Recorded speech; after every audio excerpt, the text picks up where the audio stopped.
நான் தான் உங்கள் ஊருக்கார பேசுகிறேன். ஸோ நான் என்ன மனசில் கொஞ்ச நாளாக ஓடிக்கிட்டு இருக்க ஒரே ஒரு விஷயம் என்னென்னா, எலெக்ஷன் வந்துருச்சு. ஸோ இது முழுக்க முழுக்க எலெக்ஷன் பற்றின வீடியோ தான். எலெக்ஷன் வந்துருச்சு, நம்ம பாட்டுக்கு போனோமா, ஓட்டு போட்டோமா, அமைதியாக வந்துடலாம். இதில் ஏன்டா இந்த எலெக்ஷன் இவ்வளோ சீரியஸாக எடுத்துக்கிற அப்படின்னு கொஞ்சம் மனசில் ஓடிக்கிட்டே இருக்குது.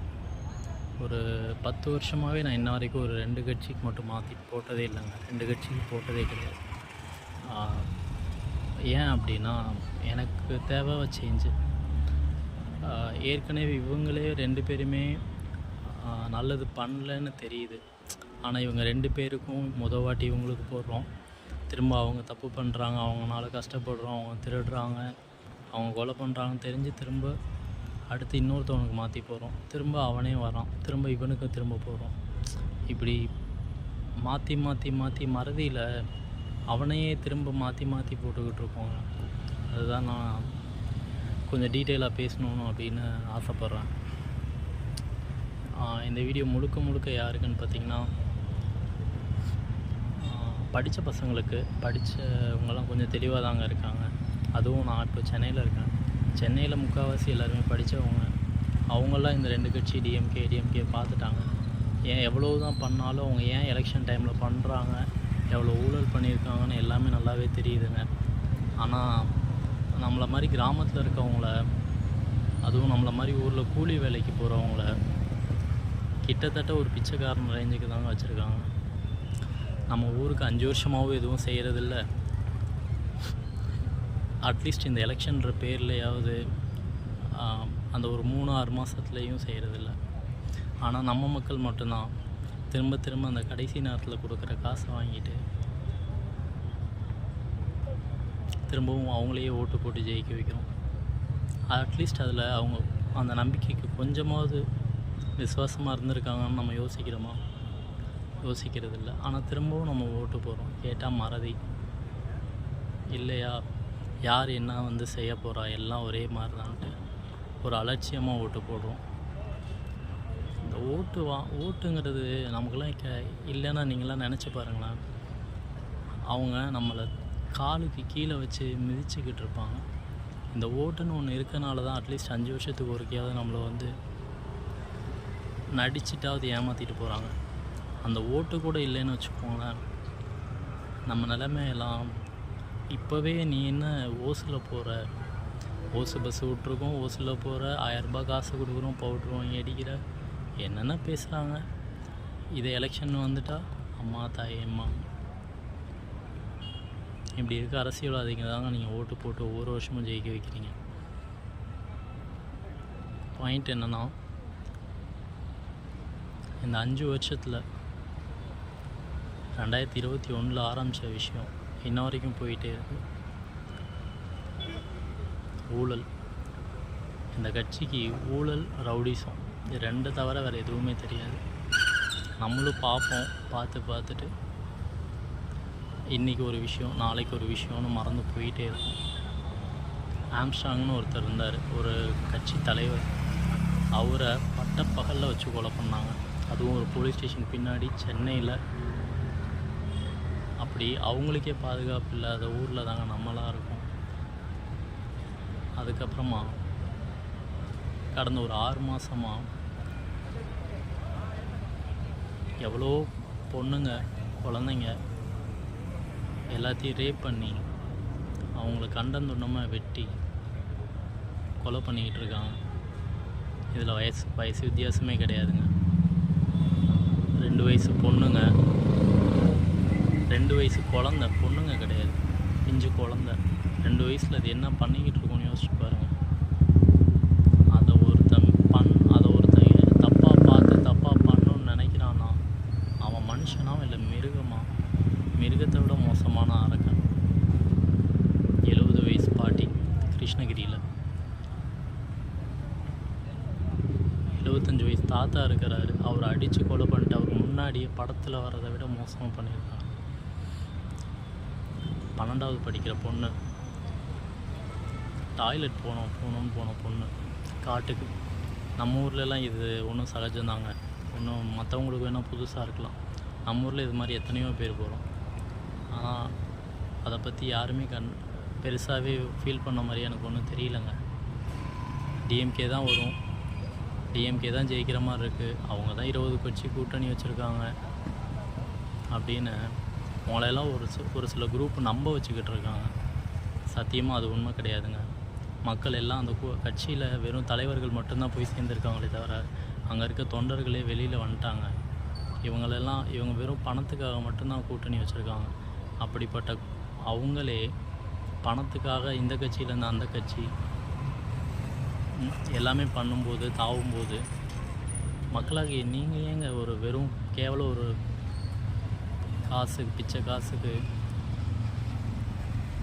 பிச்சை காசுன்னு சொன்னோடனே கொஞ்சம் கோபம் வந்துடும்.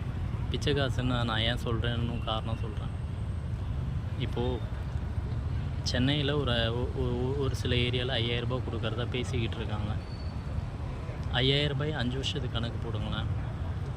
கிட்டத்தட்ட கணக்கு போட்டிங்கன்னா ஒரு நாளைக்கு சராசரியாக 2000 ரூபாங்க. 5000 ரூபாய் ஒரு ஓட்டுக்கு கொடுக்குற சென்னையில் இந்த நிலமை. நம்ம ஊரில் 2000 ரூபாய் கொடுப்பாங்களா? 2000 ரூபாயை 5 வருஷத்துக்கு கணக்கு பண்ணிங்கன்னா எவ்வளோ தெரியுமா? ஒரு நாளைக்கு 1 ரூபா தாங்க. அப்போ தெரியுதா இது ஏன் நான் பிச்சை காசுன்னு சொல்கிறேன்ட்டு? உங்கள்கிட்ட 1 ரூபாயை கொடுத்துட்டு ஒரு நாளைக்கு 1 ரூபா கூட சம்பாதிக்க முடியாத நிலமையிலேயாங்க நம்மளாக இருக்கும். அந்தளவுக்கு நம்மளை கையேந்தவே இன்னும் வச்சுருக்கானுங்கன்னா அவனுங்களுக்கு ஏங்க நீங்கள் திரும்ப திரும்ப ஓட்டு போடுறீங்க? இதெல்லாம் வாங்கிட்டு திரும்ப நீங்கள் 5 வருஷம் இன்றைக்கி உங்களை மறக்க வச்சுருவாங்க. இந்த 10 நாளில் எல்லாத்தையும் மறக்க வச்சுருவாங்க. வந்து உங்களோட கூடவே இருக்கிற மாதிரியே இருக்கவங்க மூலமாகவே உங்கள்கிட்ட காசை கொடுத்து எல்லாத்தையும் மறக்க வச்சுருவாங்க. மறந்து நீங்களும் அன்றைக்கி போய் ஓட்டு போட்டு வந்துடுவீங்க. அடுத்த 5 வருஷம் நீங்கள் மட்டும் ஓட்டு போட்டவங்க மட்டும் பாதிக்கப்பட போகிறது இல்லைங்க. ஒரு கப்பலில் 1000 பேர் போகிற கப்பலில் ஒரே ஒருத்தன் அந்த கப்பலில் ஓட்ட போட்டாலும் அந்த கப்பல் மூழ்கிடுங்க. அதே மாதிரி தான் நம்மளோட தமிழ்நாடும், நம்ம தொகுதியும் சரி, நம்ம தமிழ்நாடும் சரி. தப்பான தலைவரை நம்ம எடுத்துட்டோம், செலக்ட் பண்ணிட்டோன்னா திரும்ப 5 வருஷம் இதை விட மோசமாக இருக்குங்க. எத்தனை பேர் யார் வீட்டில் சாவாங்கன்னு தெரியாது. 2 வயசு குழந்தை ரேப்புன்றதெல்லாம் நம்ம எங்கேயோ ஒரு இடத்துல நார்த் இந்தியாவில் நடக்கும், அதை பார்த்து அச்சச்சோன்னு வச்சு கூட்டிக்கிட்டு இருப்போம். ஆனால் இன்றைக்கி நம்ம ஊரில் ஒரு பாட்டியை ரேப் பண்ணி கொலை பண்ணி போடுறானுங்க. ஒரு கர்ப்பிணி பொண்ணை வண்டியில் ஏற்றி அடித்து கொள்கிறானுங்க. ஒரு பொண்ணை சென்னையில் ஓட துரத்துறானுங்க காரில். ஒரு திருச்சியிலேருந்து வந்த பொண்ணு சென்னைக்கு, அந்த பொண்ணை காருக்குள்ளேயே வச்சு கூட்டு பாலியல் பலாத்காரம் பண்ணுறாங்க. இதெல்லாம் பேசும்போது கொஞ்சம் எமோஷன் ஆகுதுங்க. இதெல்லாம் மைண்டில் ஓடிக்கிட்டே இருக்குது. எவ்வளோ விஷயம் இருக்குது. ஒரு மனநலம் பாதிக்கப்பட்ட பொண்ணு, அந்த பொண்ணை தூக்கிட்டு போய் கூட்டு பலாத்காரம் பண்ணி கொலை பண்ணியிருக்காங்க. சென்னையில் முக்கியமான ஏரியா தாங்க, போலீஸ் பாதுகாப்பு எல்லாம் இருக்கிற இடம். ஒரு நார்த்து குடும்பம், வடக்கு இந்தியாவை சேர்ந்த ஒரு குடும்பம். அந்த குடும்பத்தை புருஷன் முன்னாடியே பொண்டாட்டியை கற்பழித்து, குழந்தைங்க முன்னாடியே பொண்டாட்டியை போடுறப்போ அந்த பொண்டாட்டியை கற்பழித்து கண்டந்துண்டமாக வெட்டி, குடும்பத்தோடவே வெட்டி ஒவ்வொரு குப்பை கிடங்குலையும் ஒவ்வொரு ஏரியாலையும் கொண்டு போய் போட்டிருக்காங்க. அந்தளவுக்கு நம்மளோட போலீஸும் கவர்மெண்ட்டையும் வச்சுருக்கிற டிஎம்கே இருந்திருக்குங்க. இப்படி இந்த 2000 ரூபாய் காசை வாங்கிட்டு நீங்கள் ஓட்டு மட்டும் அன்றைக்கி போய் மறந்து போய் போட்டிங்க. நீங்கள் 5 வருஷத்துக்கு உங்கள் வீட்டில் இருக்கிற பொம்பளை பிள்ளைங்களை படிக்க வெளில அனுப்பாதீங்க. படிக்க வெளியிலனா சென்னைக்கு மட்டும் கிடையாது, பெங்களூருக்கு மட்டும் கிடையாதுங்க. உங்கள் ஸ்கூலுக்கு பக்கத்தில் இருக்க காட்டுக்கு, ஏன் பிள்ளைங்கள மட்டும் சொல்லலை, 12வது படிக்கிற பிள்ளைங்க, 10வது படிக்கிற 5வது கிளவிங்க, நீங்களே பாட்டிமாருங்க, அம்மாமாருங்க, நீங்களே எங்கேயாவது ஒரு கரண்ட் இல்லாத இடம், வெளிச்சம் இல்லாத இடம் போகணும், எங்கிட்டாவது போகிறீங்கன்னா உங்களுக்கே பாதுகாப்பு கிடையாதுங்க. போகிற உசுறு மானம் போய் அங்கே போகணும்.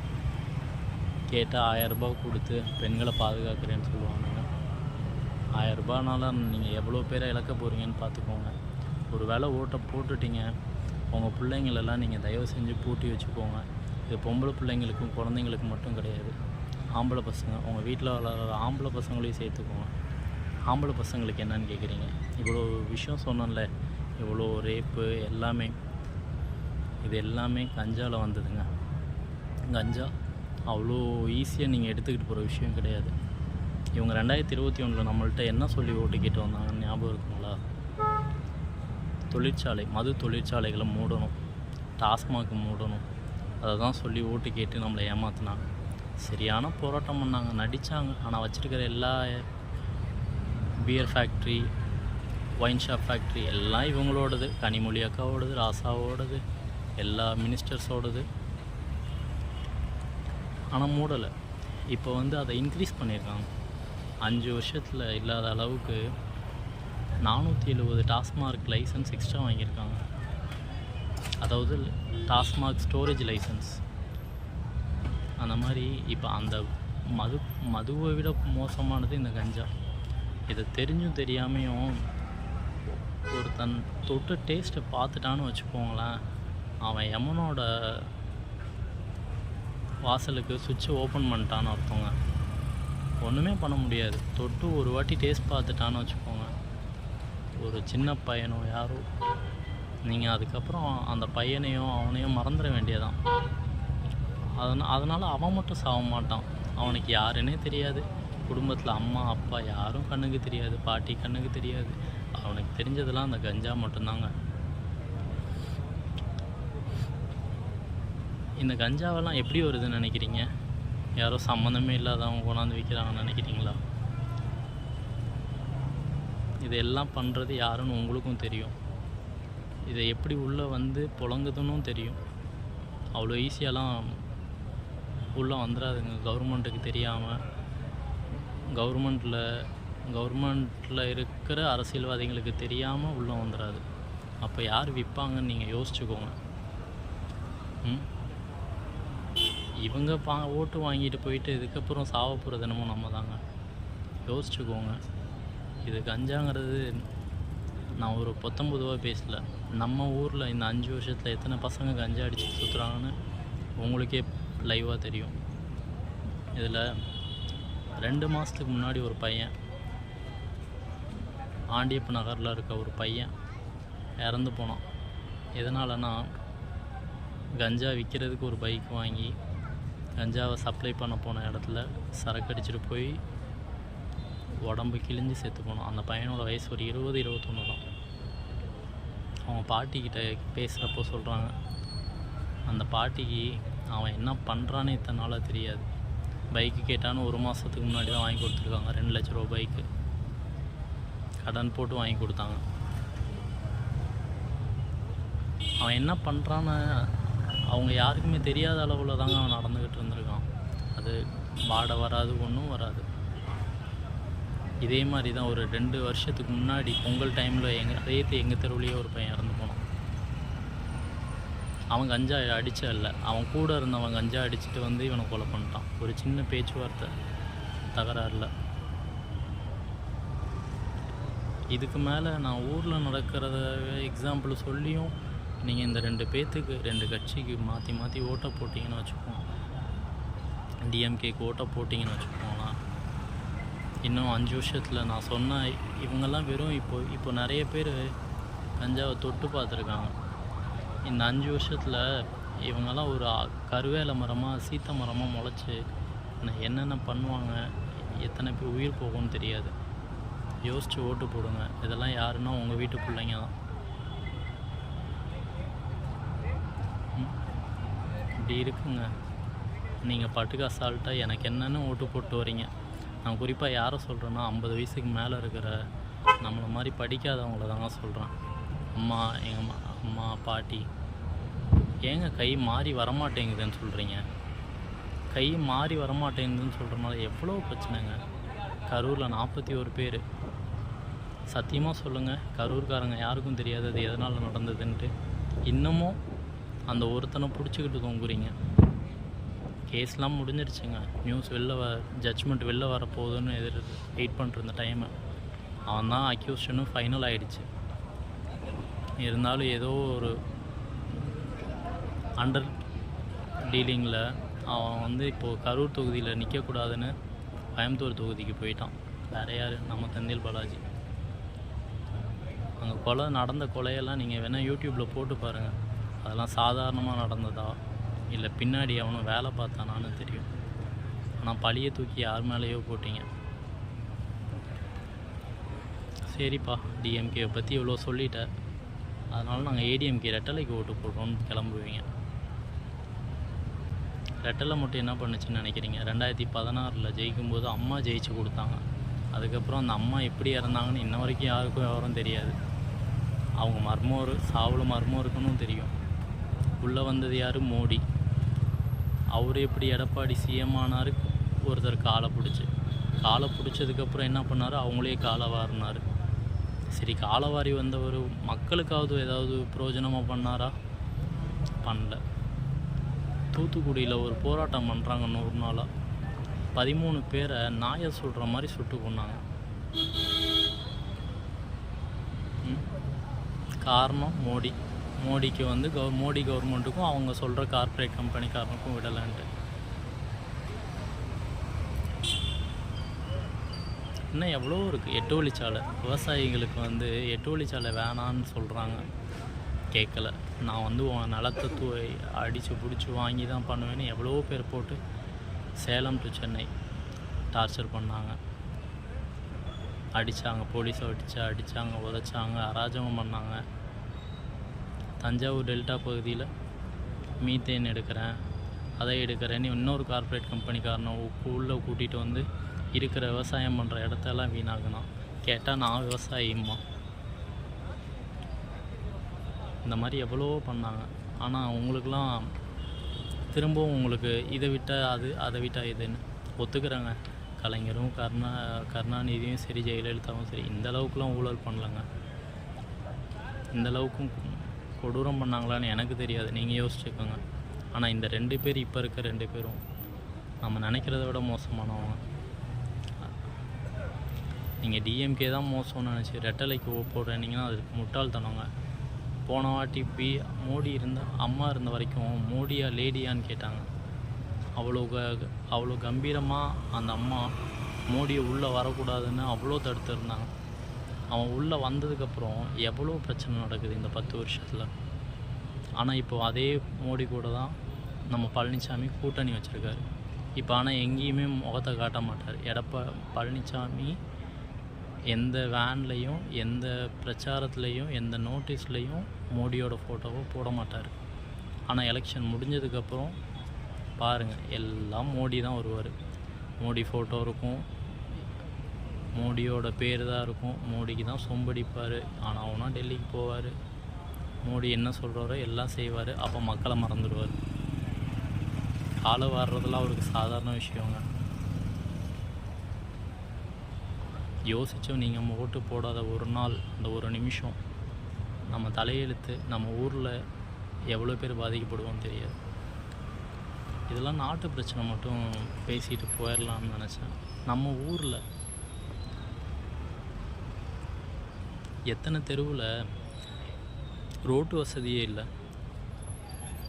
போட்ட ரோடெல்லாம் குண்டும் குழியுமாக கிடக்கு.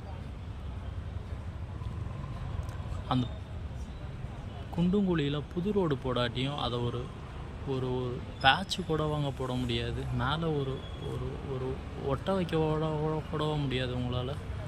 அந்தளவுக்கு வச்சுருக்காங்க. தண்ணி வர்றதில்லை. 5 நாளைக்கு ஒருக்கா, 10 நாளைக்கு ஒருக்கா. இந்த வெயில் காலம் வந்துருச்சு. இப்போ மட்டும் 3 நாளைக்கு ஒருக்கா மேபி விட்டுக்கிட்டு இருப்பாங்க. நீங்கள் எலெக்ஷன் முடிஞ்சு பாருங்கள், மோட்ரு ரிப்பேரு, தண்ணி வராதும்பாங்க, எகத்தாளமாக பேசுவாங்க. இபியை கூப்பிட்டு சரி பண்ண சொன்னால் பண்ண மாட்டாங்க. சென்னையில் ஒவ்வொரு ஏரியாலேயும் சிசிடிவி இல்லைன்னு போராட்டம் பண்ணுறாங்க. ஆனால் இன்னும் நம்ம ஏரியாவில், பல ஏரியாவில் லைட்டே இப்போ ஒழுங்காக எரிய மாட்டேங்குது. இப்படி அடிப்படை வசதியை கூட செஞ்சு தராமல் வெறும் காசை வாங்கிட்டு 5 வருஷம் நீங்கள் கஷ்டப்பட போகிறீங்களா? ஆனால் சொல்லிட்டேன், அது வெறும் 1000-2000 ரூபா கிடையாதுங்க. வெறும் ₹1, ஒரு நாளைக்கு ₹1. அப்போ அது பிச்சை காசு தான். நான் உங்களை வாங்க வேணான்னு சொல்லலை. நான் வாங்கிட்டு என்ன பண்ணணுமோ அதை பண்ணுங்கள். யாரை பார்த்தும் பயப்படாதீங்க. நம்மளாம் இன்னும் ஒரு சின்ன ஒரு ஊரில் இருக்கிறவங்கள பார்த்தே பயப்படுறோன்னா அவங்கவுங்க இருக்கிற எம்எல்ஏ வர்ற பிரச்சாரத்துக்கு வர எம்எல்ஏவெல்லாம் கேள்வி கேட்டு ஓட விடுறாங்க, ஊருக்குள்ளேயே விடுறதில்ல. இதுக்கே நீங்கள் பயந்தா நாளைக்கு இன்னும் நிறைய பிரச்சனை வருங்க. உங்கள் பசங்க உங்கள் பேர பிள்ளைங்க நல்லா இருக்கணும்னு நினச்சிங்கன்னா இந்த ஒரு நாள் நீங்கள் யோசித்து தாங்க ஆகணும். விஜயகாந்த்னு ஒருத்தர் வந்தார், கேள்வி கேட்டார், கொஞ்சம் அமைதியாக இருந்தது. ஆனால் அவரையும் என்ன பண்ணாங்கன்னே தெரியல. அவரையும் அவங்க கவர்மெண்ட் அவதூறு பரப்புனாங்க. டிஎம்கே அவங்க மேலே எவ்வளவோ குடிகாரன் கோவக்காரன் என்னென்னமோ போட்டு நமக்கு நல்லது பண்ண தான் வந்தாருன்னு புரிஞ்சுக்காமே நம்மளும் எல்லாம் சேர்ந்து அவரை மனசை நோகடிச்சு அவரை விட்டுட்டோம். இப்போது விஜய்னு ஒருத்தர் வந்திருக்காரு.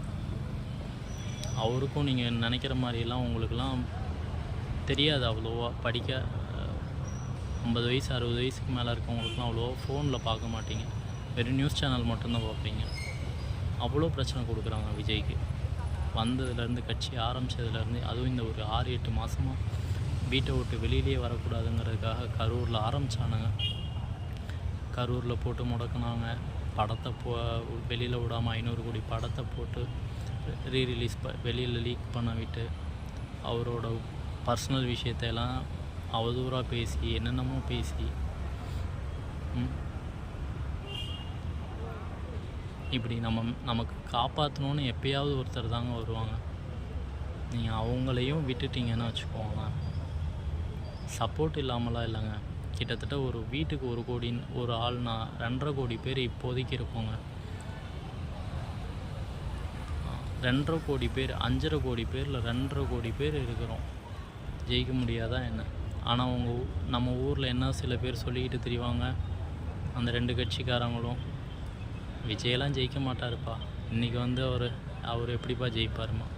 பார்க்குறீங்கள, ஃபோனில் பார்க்குறீங்கள, டிவியில் பார்க்குறீங்கள. டிவியில் காட்ட மாட்டாங்க, ஏன்னா ஃபுல் மீடியாவையும் ஃபுல் நியூஸ்காரங்களையும் அவங்க வாங்கிட்டாங்க. அவ்வளோ இளைஞர்கள் போகிறாங்க, அவ்வளோ லேடிஸ் போகிறாங்க. இதெல்லாம் பார்த்து நம்புங்க, கொஞ்சம் நம்பி ஓட்டு போடுங்க. ஒரே ஒரு டைம் கொடுங்க, கண்டிப்பாக நல்லது செய்வார். அவர் ரொம்ப மக்களை நம்புகிறாருங்க. திரும்பவும் சொல்கிறேங்க, இதெல்லாம் வந்து எனக்கு என்னென்ன நான் போயிருக்கலாம், எனக்கு என்னென்னு இருக்க முடியல ஆக்சுவலாக. அதே மாதிரி தான் விஜயும் உங்களை நம்பி தான் உள்ளே வந்திருக்காரு. நீங்கள் அவரை இப்போவும் விட்டுட்டிங்கன்னா விஜயகாந்துக்கு வந்த நிலமை தாங்க. அடுத்த 5 வருஷத்தில் என்ன பண்ணுவாங்கன்னே தெரியாது. ஆலமரத்தை சாய்ச்சிட்டானுங்கன்னா அடுத்து நம்மளை மாதிரி ஒரு ஆள்லாம் போய் கேள்வியெல்லாம் கேட்கவே முடியாதுங்க. கேள்வி கேட்டால் பல பேரை கொலை பண்ணிக்கிட்டு இருக்காங்க. நீங்கள் போடுற அந்த ஒரு ஓட்டு தாங்க நம்ம எல்லாரோட தலையெழுத்தும். தயவு செஞ்சு மறக்காமல் காலையில் நீங்கள் எவ்வளோ சீக்கிரமாக போய் ஓட்டு போட முடியுமோ போடுங்க. விசில் சின்னத்துக்கு ஓட்டு போடுங்க. கண்டிப்பாக வாழ்க்கை மாறும். நம்பி ஒரு வாட்டி சாமியை கும்பிட்டு கண்டிப்பாக. நானும் ஒரு பிரச்சாரம் போகிற இடத்துலலாம் பார்த்துட்டேங்க. வேண்டப்பெல்லாம் முருகன் அருள் இருக்குங்க. அவர் நிறைய வேல் வாங்குறாரு. அவர் தெரிஞ்சு அவரோட ரசிகர்கள் கொடுக்குறாங்களா என்னன்னு தெரில, தெரியாமல் கொடுக்குறாங்களான்னு தெரில. அவருக்கு மட்டும்தாங்க அவ்வளோ வேல் வருது. சொல்லுவாங்கள்ல, வேலை வாங்குறவன் அவ்வளோ ஈஸியாலாம் ஒன்றும் ஜெயிச்சிட முடியாதுங்க. அந்த வேலை வாங்கினா, அந்த முருகனோட அருளை வாங்கினா நிறைய பிரச்சனையை சந்திக்கணும். அதை தான் அவர் கொடுக்குறது எதுக்குன்னா கடைசியாக அவரோட முழு அருளும் கிடைக்கிறதுக்கு தாங்க அவர் சோதிக்கிறாரு. கண்டிப்பாக ஜெயிப்பார். நீங்களாம் விசிலுக்கு ஓட்டு போடுங்க. தயவு செஞ்சு வீட்டில் இருக்க பாட்டிமார்கள் அம்மாமார்கள்ட்ட இந்த வீடியோவை கொண்டு போய் காட்டுங்க நண்பர்களே.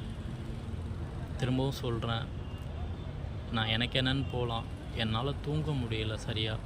மண்டைக்குள்ளே இது ஓடிக்கிட்டே இருக்குங்க. ஏன்னா என்ன மாதிரி எவ்வளவோ பேர் நாடு நல்லா இருக்கணும்னு நினச்சி இருக்கும். நீங்கள் இத்தனை வருஷமாக மாற்றி எனக்கு வேறு ஓட்டு வராதுன்னு மட்டும் சொல்லாதீங்க. நம்ம வாழ்க்கை தலைவர்களே மாறிக்கிட்டு இருக்கானுங்க காசுக்காக.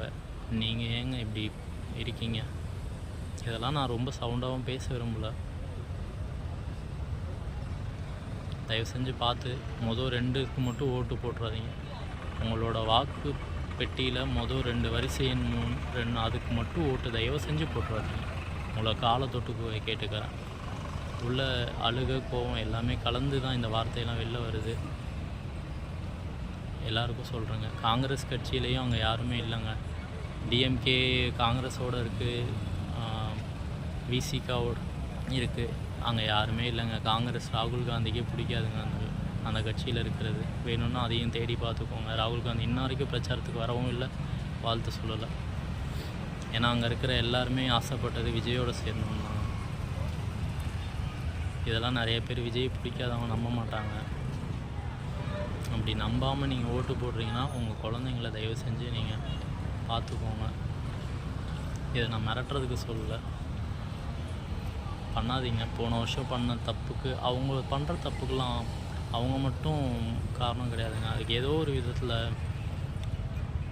நம்மளும் அந்த பாவத்தில் ஏதோ ஒரு 0.1% நமக்கும் பங்கு இருக்குது. அது நம்ம கணக்கில் சேருங்க, பாவ புண்ணிய கணக்கில். ஒரு வாட்டி அதுக்கு பிராயச்சித்தம் பண்ணலாம் எல்லோரும். தயவு செஞ்சு அந்த 2 கட்சிக்கும் மட்டும் ஓட்டு போடாதீங்க. விசில் சின்னத்தில் ஓட்டு போடுங்க. வேறு என்ன சொல்கிறதுன்னு தெரில. நன்றி.